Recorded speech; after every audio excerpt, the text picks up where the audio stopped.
Welcome to the Deep Dive. We take your sources, dig in, and help you get really well informed. Today, we're tackling something, well, pretty profound.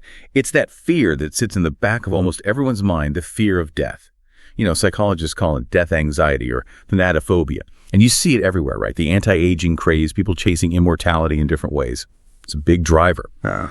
We're looking at this through some really interesting devotional guides and a key passage, Romans 6:8-14. Our mission today, to see how these sources say you can actually move from that fear to real freedom and joy in Christ. It's fascinating, isn't it? Because psychology definitely confirms this fear is like universal. We all deal with it. But these sources we're looking at, they don't just nod along. They offer something pretty radical, countercultural even. One of them asks us this really pointed question: why live like a prisoner when the door is wide open? That's a bold claim. And our deep dive is about figuring out how these ancient texts offer such a liberating answer to this very modern feeling anxiety. Okay, yeah, let's unpack that. So the sources point to a central truth. They say it's the key to dismantling the fear. Jesus conquered death. Yeah. How did these guides in Romans 6 specifically connect that event, that historical moment, to overcoming our fear right here, right now? That really is the core question. In Romans 6, verses 8-14, it's incredibly direct.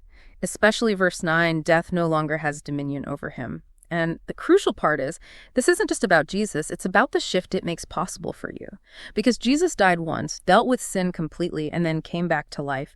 Death's power over him was broken, finished. And one devotional puts it quite vividly. You know, it says something like, imagine the relief when you realize the chains you thought bound you, they were actually forged by a power that's already defeated. So death doesn't rule Jesus, and importantly, it doesn't rule those united with him either. Okay, so that's the big picture. How does that filter down? What are the personal implications for your life, day to day? The sources say, if you have died with Christ, you will also live with him. And that means considering yourself dead to sin and alive to God in Christ Jesus.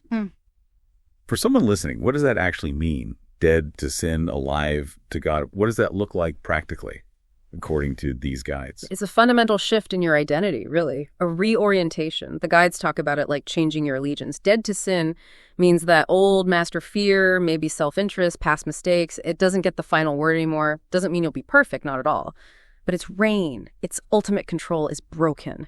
And then, alive to God in Christ Jesus, that means you belong to a new power, a liberating one.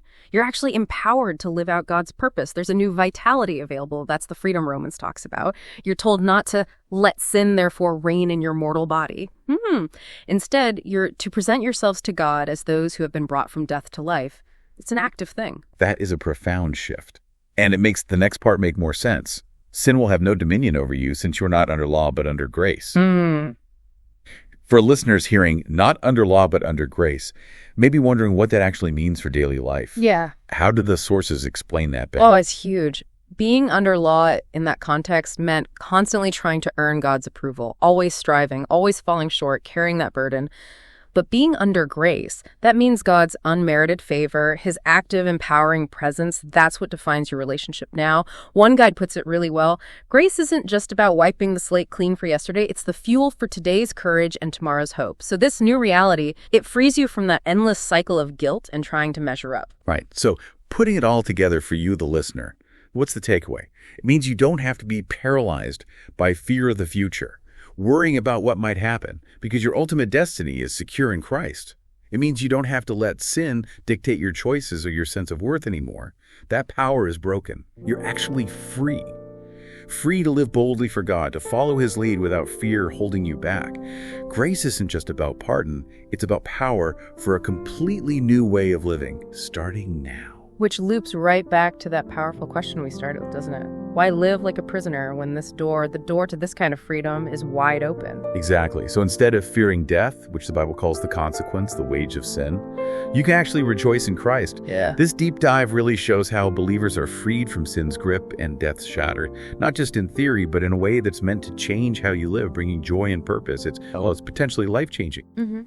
And maybe a final thought for you to chew on, consider what fears might still be controlling you today. Maybe it is fear of death. Maybe it's fear of failure or just the unknown. And then ask yourself, how can you practically today choose to live like someone who is truly alive in Christ, someone empowered by the freedom and the joy that this grace actually offers?